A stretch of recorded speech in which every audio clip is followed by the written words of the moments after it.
Hey, welcome to another edition of the Corelink Solution. My name is James Rosseau, and you're invited to join us tonight as we inspire you and give you some information that hopefully is actionable and that you're able to really put into action immediately. One of the things we try to do is bring topics that are really apropos and that are timely, and this is one of those topics. For those of you joining us during the live stream, thank you for being a part of it. Feel free to ask your questions with the comment section of Facebook or chat on YouTube, and we will do our best to get to them. So tonight's topic, the 3 keys to increasing authentic leadership. And you might ask, why is this a timely topic? The word authenticity in and of itself has become a highly used word over the last few years, but what does it really mean? What does it look like to see authenticity in action? The 130,000 plus Google searches a month would suggest that many have the very same question. And so tonight I bring you special guest, David Brown. I've had the pleasure of being joined by David Brown, but I also had the pleasure of knowing David for well over 10 years. David Brown Jr. is a leading coach, consultant, and a full-time executive DBA candidate at Temple University. He has over 10 years of experience as a senior operations leader in Fortune 500 companies across financial services, professional services, and facilities management industries. He most recently served as Vice President, Process Excellence and Administration at Prudential Financial. His passion for operations, change management, leadership, and organizational development has made him adept at turnarounds and transformational change initiatives. Despite growing success in his career, a personal tragedy became the catalyst for David to make a professional transition that sparked a search for deeper meaning on how he could contribute to the development of leaders and organizations. David took time away from corporate America to train as a coach while also writing his first book, Letters to Lucia, 8 Principles for Navigating Adversity. He believes that leaders can optimize the psychological and sociological impacts of change within their organizations by understanding their own authenticity and by better integrating stakeholder perspectives. Corelink Solution audience, please join me in welcoming David Brown Jr. to the show. David, how are you, my man? Good, James. How you been? I'm good. I'm good to see you. Turn the microphone up just a little bit if you can. If you cannot, don't worry about it. So good to see you, man. Good to see you too. It's been a while since we've gotten together face to face, and I guess in the midst of our current times, this is the best we'll do for now. Absolutely. It would have been nice to be in person, but you're right. This is going to have to suffice. So, I always like to start with a fun fact, if you will, something that most people may not know about David Brown Jr., which I know is going to be tough for you because you manage your brand very carefully, but you're going to have to open up a little bit. What would you say is something that the average person probably doesn't know about David Brown Jr.? So most people don't know that I used to be a really avid bowler. So I grew up bowling. Actually, I started bowling around the time that I could walk, from what I understand. Bowled through juniors and actually bowled through college. And my biggest accomplishment was, for about 6 years, I held an NCAA record for the highest 3-game series in bowling. I shot 847. So is that right? Yeah, games of 290, 278, and 279, 32 out of 36 strikes. Wow, I didn't know that, man. So so like I said, I've known you for over 10 years. You've never shared that. Yeah. We met in 2004, actually. Okay. Yeah. You've never shared the bowling nor the record or anything. That's how DP and I are connected. Aha. Okay. All right. Yeah. Good to know. Yeah. So, talk about, before we jump into the depth of the topic, talk about, your journey and what brings you to this point in your journey. Yeah. So I think like most folks, I've had a pretty traditional life, I would say, in terms of focus on my education, trying to get ahead professionally. And I found myself in 2012, 2013 in the midst of a big transition. So I was a senior leader at a facilities company, had spent a lot of time in financial services, ended up getting married after dating a girl for a short period of time, ended up getting pregnant, but she got pregnant rather, not me. Thank you. I'm glad. And the relationship really started to fall apart once our daughter was born in late 2012. And so 2013, we decided it wasn't working. And what ended up happening was she actually left the country. She was originally from Uzbekistan, left the country, took my 11-month-old daughter with her, and it just completely shattered me. Yeah. Really changed my life.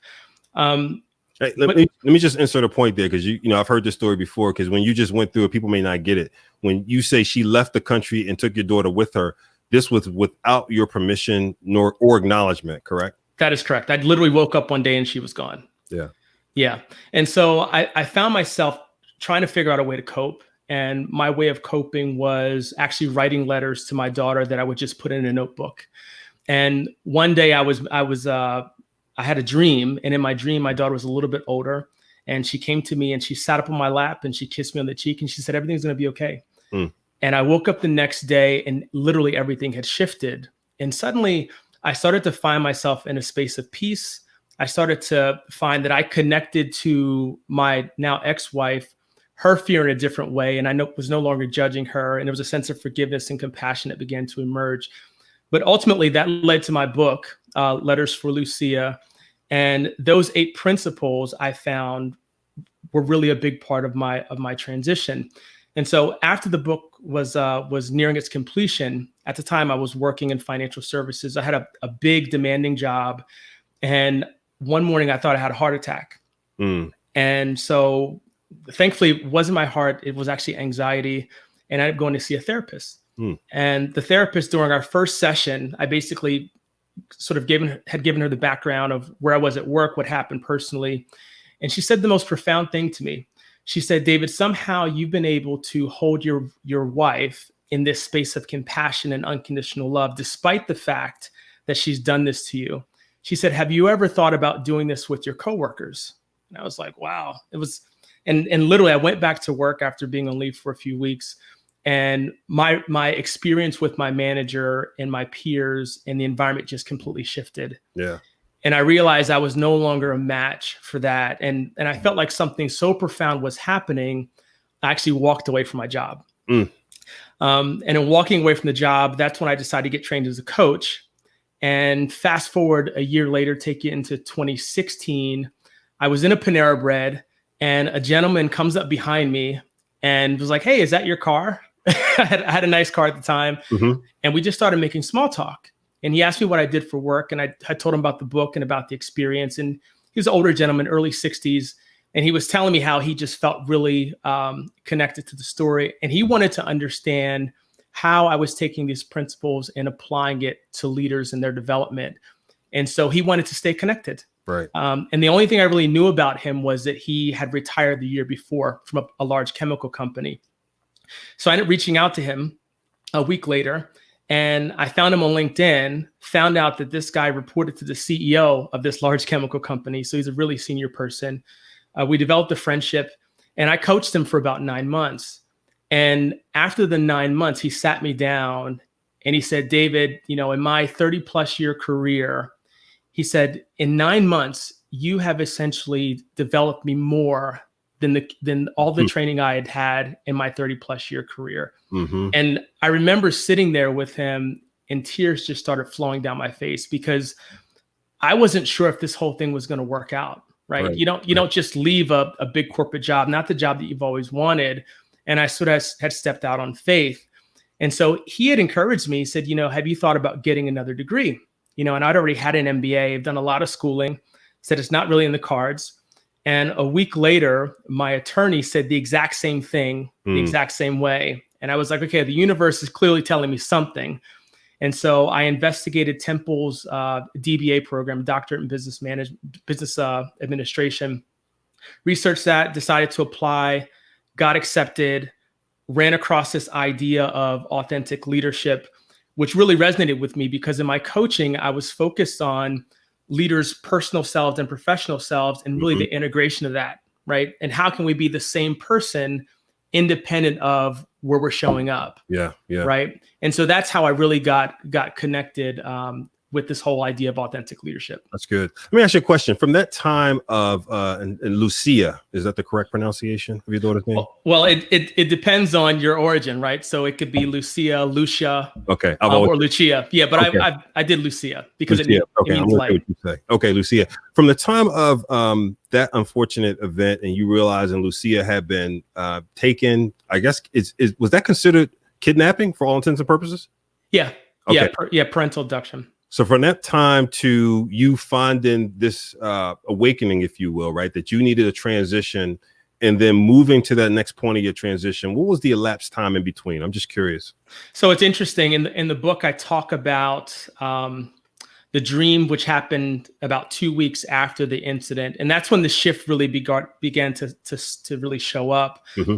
But then after 30 days, actually, I think it was exactly 30 days, I woke up in the middle of my sleep and I just had this sense of wanting to forgive my wife at the time. Yeah. And I wrote her an email like 2:30 or so in the morning because I couldn't go back to sleep until I really got that out of my heart.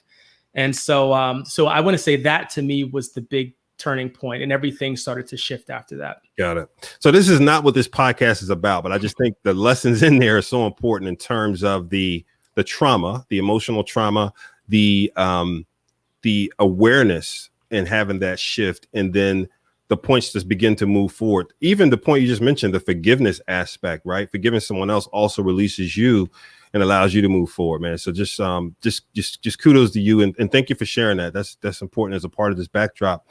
So now, as you start the doctoral work at Temple, and this whole point around authenticity, as you walk into this, unpack how this begins in terms of even defining authenticity and beginning the research of it. Yeah. So, I think you hit the nail on the head when we first started the live stream, which is the word authenticity is ubiquitous, right? And as you look at the research, how authenticity is defined, it's defined in many ways, which is one of the challenges with actually researching it, right? And so this whole construct or the idea or concept of authentic leadership began to emerge in the late 90s and peaked probably around the mid 2000s. And it really came from Bill George, who was the former CEO of Medtronic and Harvard Business School professor. He was focused on a solution to holding leaders more ethically accountable, right? Having them be more ethical and be more moral with their decision making. And his focus was really on, is what the leader's thinking aligned or matched to the behaviors, right? And so that was sort of the beginning of this whole journey. And many academics began to jump on that bandwagon and began to create models. But unfortunately, because there were so many different definitions of an authentic leader or authentic leadership, the theory never fully sort of crystallized into something that can actually be measured effectively. And to me, that's what I saw was the real opportunity.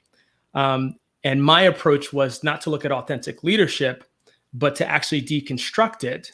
And let's focus on authenticity and how is that really defined, right? And it's not just a leadership thing, right? There's psychology, there's philosophy, there's even literature, right? So looking at how that's defined across the board, to me, was my starting point. Okay. And as you started to approach this research, the one thing I read and some of the work you were able to share with me is this notion that this was the first ever multidisciplined qualitative study on authentic leadership, right? And maybe you can say a little bit more about to some of us who are less academic, say a little bit more about what that means, just so people are grounded in this research. I'll try not to nerd out on this. Some of this audience is fairly nerdy, so So there are a few different stages to theory development, right? And a lot of times when theory is in its very early stages, academics, they take other theories to try to explain a phenomenon, right? So for example, with authentic leadership, they use positive psychology as a basis to understand authentic leadership and then built around that.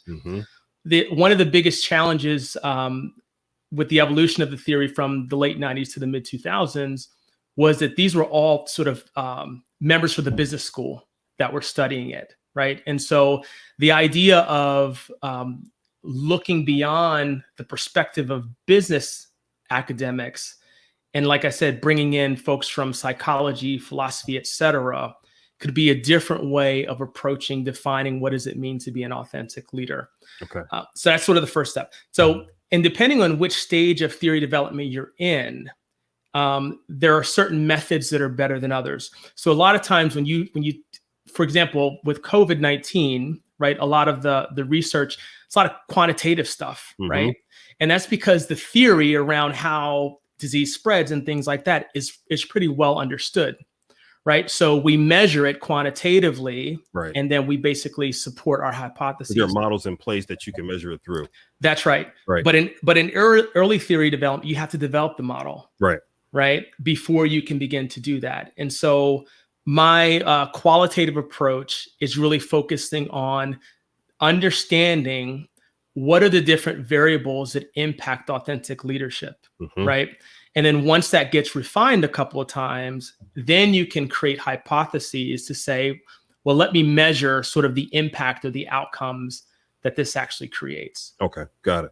And so as you start to go through this research, and I was honored to be a part of some of this and ride along with David during this whole process. It was fabulous.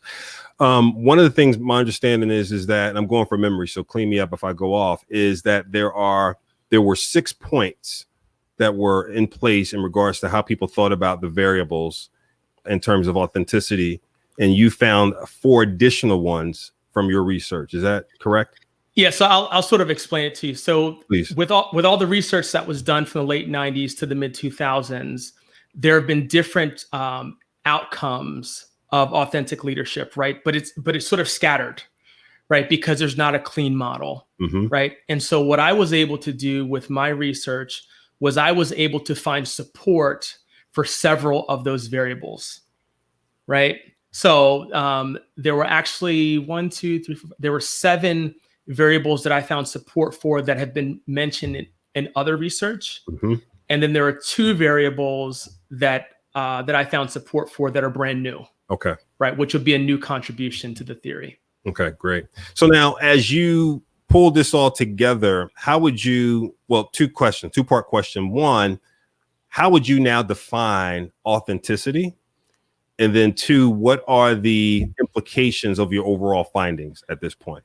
Yeah, good question. So first of all, if you're in this space, a lot of times people talk about authenticity as being true to the self. And that resonates with me, but I also challenge it because the question is, well, what does it really mean to be true to the self, right? There's also an assumption, in my opinion, of awareness. But the reality is we have parts of ourselves that we're unaware of, right? And so no one really fully knows who they are, right? So it's kind of impossible to be completely true to the self. So I think about authenticity in terms of what I'll call 2 mechanisms, right? The first mechanism is what I call an intrinsic process. And so these are the thoughts, feelings, beliefs, emotions, values, all the internal stuff that we oftentimes are mentally sort of bumping our reality against, right?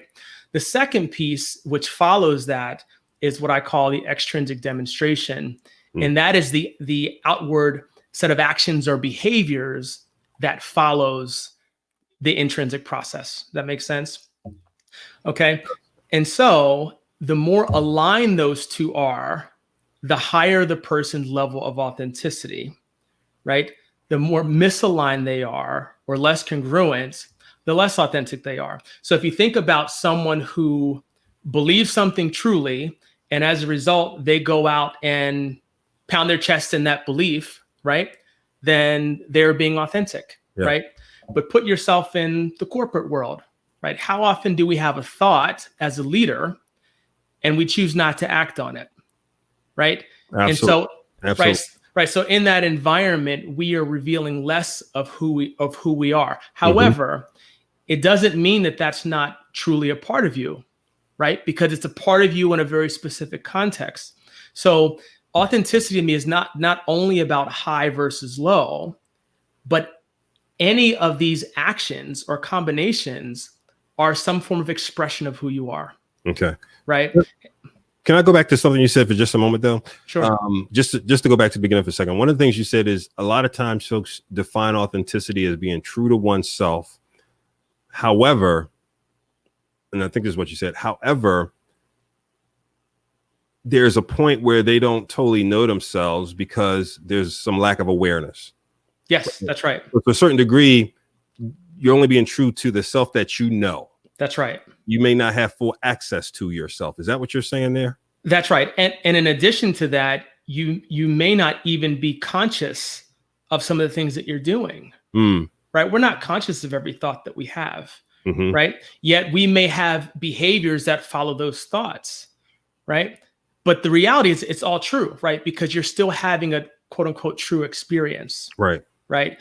But regardless of whether you're aware of it or not, it's still happening. So it's still a part of you. Right. It's still a part of who you are. Now let's go back to this point of the intrinsic and is it extrinsic? Is that? Yeah. Intrinsic process, extrinsic demonstration. Okay. So intrinsic, because I was about to say internal, but intrinsic is so much deeper than internal. Like internal can get like, it's just on the inside. Intrinsic is almost like at the root of, right? Yes. It's like underneath. It's what grounds me. It is the core. It is so deep.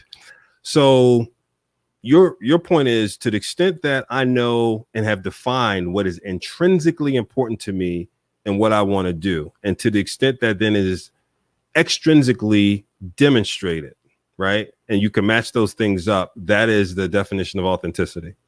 Yeah. Well, so it's the connection between the two. Okay. Right. But regardless of whether there's alignment or a lack of alignment, something is always happening. Okay. Right? We are always thinking, we are always experiencing. Okay.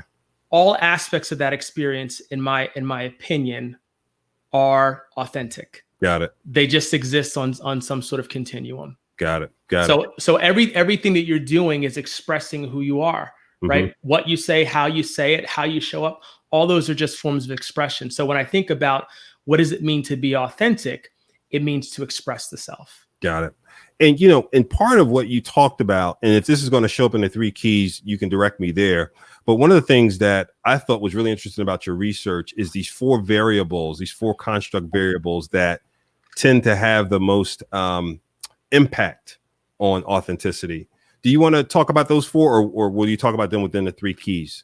Yeah, no, actually, it does make sense to talk about them. So, and actually, what I've done since the last time you and I connected is I've actually narrowed it down to 3 different variables. Yeah. So the first is that authenticity oftentimes is context specific, and it's really about our perception of the context, right? Because just because you put me in a certain circumstance, like in an organization, doesn't guarantee that I'm going to respond a certain way. It's all about how I view it, right? And so as leaders, when I think about perception of context, not only am I talking about the environment and the shared values of the organization and the culture, but I'm also talking about my understanding of my role and my perceived power, my perceived authority. All those things impact how I'm going to show up, right? And how authentic I'm going to be. The second thing, which was a new variable, which I was really surprised that it wasn't brought up before, is fear, right? And that fear 100% of the time reduces authenticity.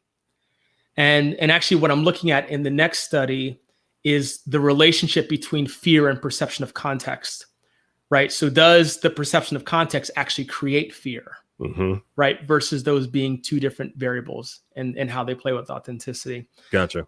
And the last one, which I think is probably the most important finding, is that highly authentic leaders can be catalysts for transformation. And so what I found in my first study was that many senior leaders, they play the game for a while, right? And they learn how to operate in corporate America and they get ahead.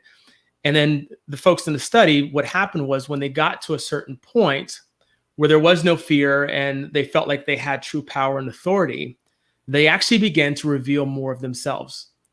And in revealing more of themselves, right, being more transparent, being vulnerable, being more accepting, right, they actually began to shift the environment and their followers changed with them. Got it. And so what happened was these new cultures and these new climates began to emerge as a result of the leader's level of authenticity. And to me, you can take that and you can expand that in so many ways. It's certainly shown up in my coaching, but I can't tell you how many organizational leaders that I've spoken with that are talking about their companies trying to transform, right? And so they pay a lot of money to bring consultants in to develop new strategies and things like that. But in my view, the change is really one of perception or perspective, right? That's what's changing in these particular examples, which is really powerful. Yeah. And, you know, it's funny because I can imagine when you're walking into some of those, many times, not unlike what one of the Gallup books that was released I think it was last year, right? It starts with the manager. And when I think about those three variables you talked about, context, fear, and what you call it, shifting of, what you call it, shared agreement? Shifting of shared norms or shared agreements. Shared norms, depending on where that person is within the leadership rung, right? And by the way, positions, titles, and hierarchy don't necessarily change influence. So you don't have to be a C-suite or the CEO.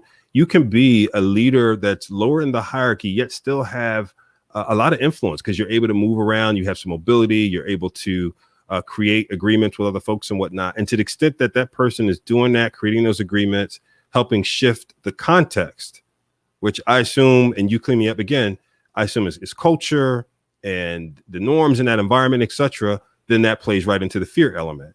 That's right. And the fear element is, you know, can I walk into, as an example, I'm just thinking of examples that we've both lived through in different companies, like such as JP Morgan Chase, is, you know, when you walk in a certain room, do I feel like in this room I have the safety to present any idea in any form, in any way, express my comfort with or discomfort with ideas and such that are being surfaced, right? Can I challenge it? Or do I have to wait till after the meeting and look for a meeting after the meeting, right? Right. That's a simple example, right? One of thousands we can come up with. So, okay, great. So now, what we've been waiting for, the 3 keys. Please, what's the first key?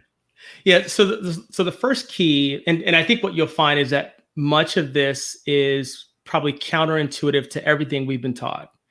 Right. So I remember one day I woke up and I was like, man, my parents have lied to me about everything. and that's not, I'm being a bit facetious, but I realized that my reality was really constructed by what they told me was true. And as I had these different experiences, I realized that there's more to what I had been told or what I believed. So the first key is authenticity is a journey of self. And to me, it's such an important starting point because we are conditioned and taught to try to control the environment, right? To quote unquote, go make it happen, right? And the way I look at it is that the environment is simply a reflection of me, right? Because, you know, you can get 3 of us in a room and we're all seeing the same thing, but we're all perceiving and interpreting it differently. Yeah. Because of our experience and our underlying belief. So instead of focusing on changing the environment, focus on changing yourself. And what I use as a barometer is when I experience something and something comes up that doesn't feel good, that gives me a moment to pause. Yeah. Right. If there are emotions that are coming up that don't feel good to me, I try to understand the root of that, you know, and quite frankly, a lot of that stuff sort of, if you've ever worked with a psychologist, comes from family of origin, right? When we're taught our beliefs at a very, very early age. So there's really, really deep work in that journey. But my intro to it actually began with meditation and sort of creating that space for myself just to nurture me and to practice self-care and self-love. Yeah. And I've just been amazed at the things that have come up for me and insights that intuitively I was like, you know, where's this showing up? Yeah. But these are things that I just began to follow. And the rest is sort of history, if you will. This is so good because on so many levels, because the journey of self, well, you know, I'm a huge fan of you know, self development, personal development, and these journeys. And 2 or 3 things, right, I want to share really quickly. So one, this ability to step back and reflect is just so important, right? I can't underscore how important that is. I had a good friend call me on Saturday, Pastor Phil from Chicago. We fellowshipped Lawndale when we lived in Chicago for a couple of years. And it was so funny because he asked me a question about how I was, you know, feeling during this whole time. And I had this answer, and he said, "Nah, man, I didn't ask you about your psychological outlook, right? Your leadership outlook. I asked you how you felt emotionally, man. How are you feeling?" And he just made me slow down, right? And as leaders, it is so important to slow down and take a moment of how things are making you feel and react to them. Two, actually, I talked about this a couple of weeks ago. We did a virtual summit. Some good friends of mine, I'm in a mastermind group with some fabulous speakers, keynote speakers. And my talk was around this model I call SCORE for leaders during times of unprecedented crises and such. And the first two in the model talk about self-care and community care. I invite folks to really go pick up that free ebook, because if you're a leader, one of the things that I found over 20 years in managing folks is we tend to try to drive hard and drive hard and drive hard and drive hard and drive hard, and not necessarily take a moment and pause to take care of ourselves. And highly recommend that we do that, and we focus a little bit more on that, and then secondarily give our people permission to do the same. So I invite you to pick up that ebook. So David, thanks for unlocking that as the first key. That's so good. What other tips would you offer folks if they say, look, I'm with you. I want to be more authentic. I want to have more journey yourself. Are there any particular tips that you think about in terms of the how in that regard? Yeah, and actually the last two keys actually focus on that. So okay. the second key would be it's about openness. Right? Openness to thoughts and ideas. You know, we all see the world through different lenses based on our experiences, based on what we believe. You know, my perspective is that at the root of it, there's no right or wrong. They're really just differences. Right? And so rather than being attached to what you believe to be true, I encourage people to explore other possibilities. Right? Embrace them and see what shows up. Right? See how you change, see how it makes you feel, see how you interact with others. And I've just found in my experience that being more open to possibilities, everything has just sort of shifted. Yeah. Right. And when you say openness, is how does one, you know, from your experience and again, the work that you're doing here is so great. How does one become more open? Yeah. So it's a great question.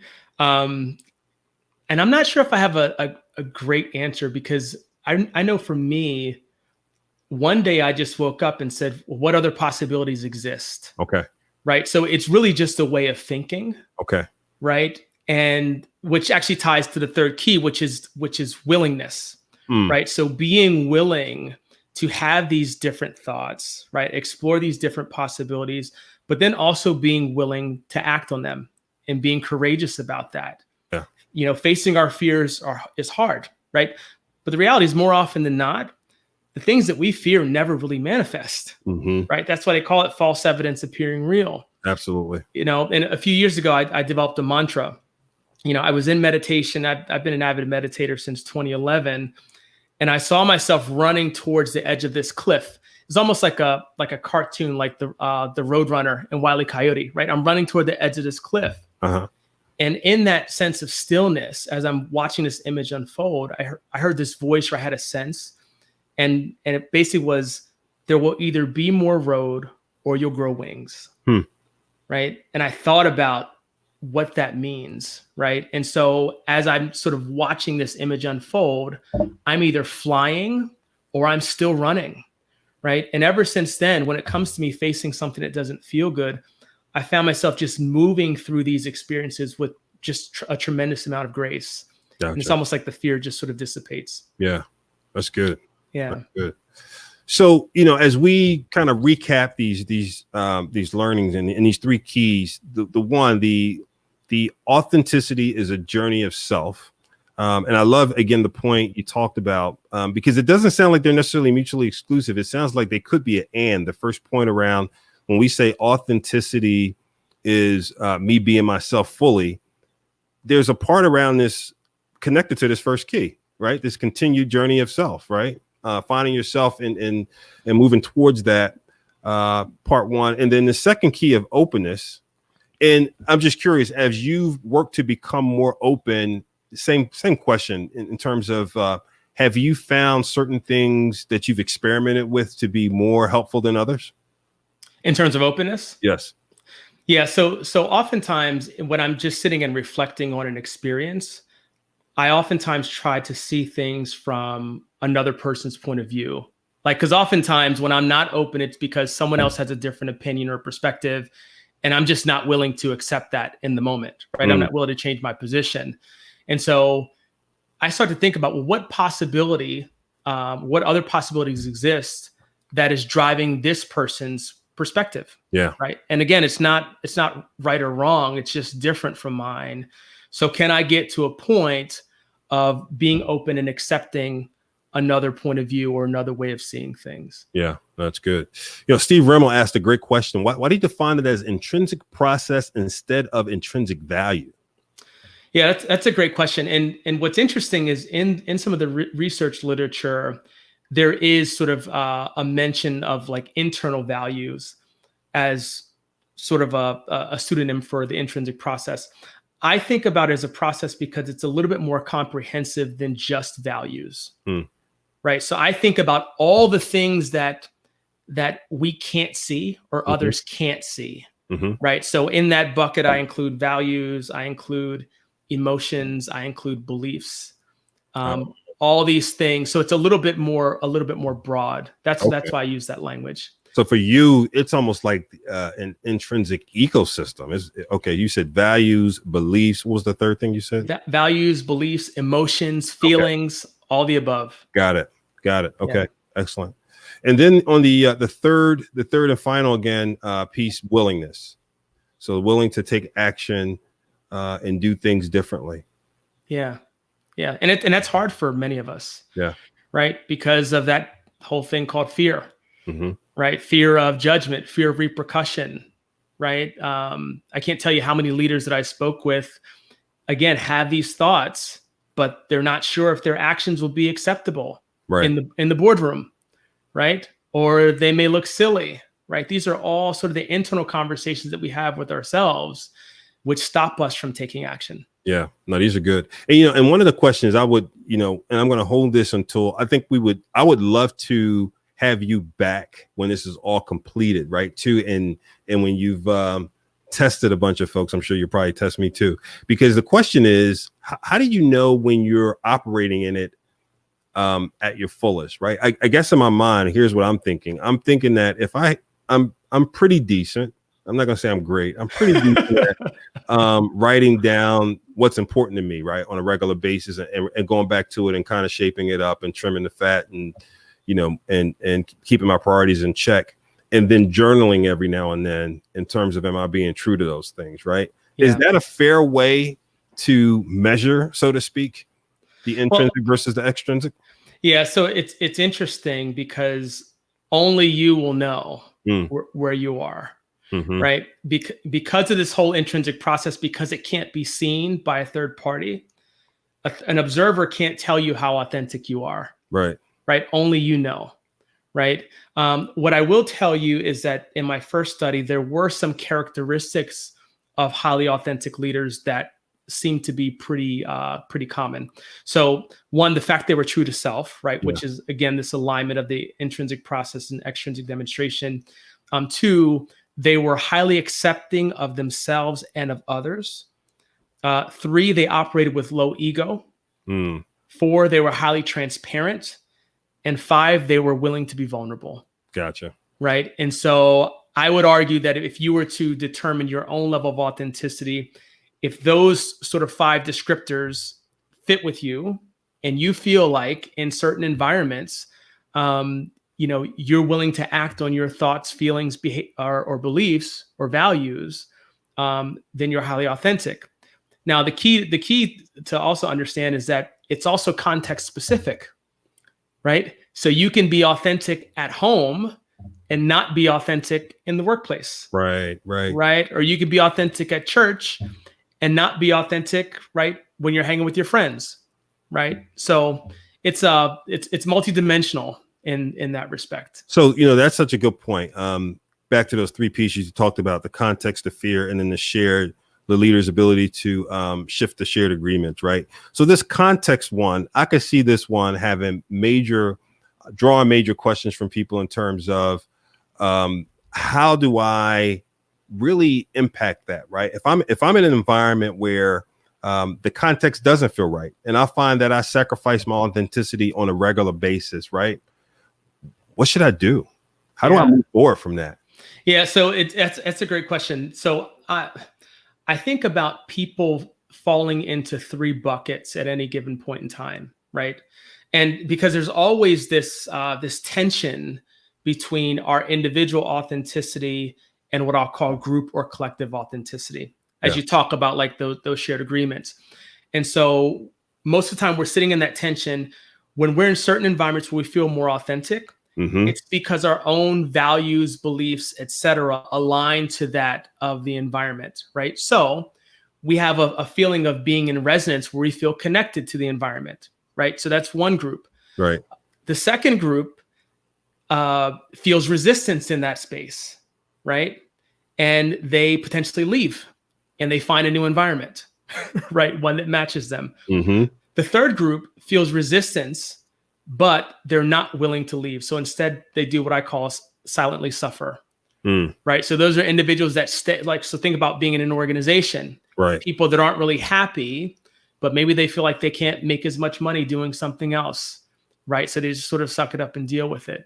So people are sort of constantly in one of those three buckets. And in my mind, as we move from context to context, we're constantly changing in that regard. Yeah, no, that's good. That's an excellent place to wrap. And again, it's so interesting, back to similar to data points around employee engagement, right? Same points in terms of people who are really engaged versus not, versus people who are, the book called actively disengaged, meaning they are ready to turn this place upside down, or as the author says, they are actively looking to disrupt your priorities and goals, right? And it's kind of parallels to what you just talked about, right? In terms of where leaders may be in terms of being there, and not playing and kind of wanting to resist, etc. So awesome. Thank you so much for sharing these points, David. One last question as we wrap up that I ask everyone, and even particularly now, during this time of COVID and having to shelter in, or depending on where you are, maybe starting to get out a little bit.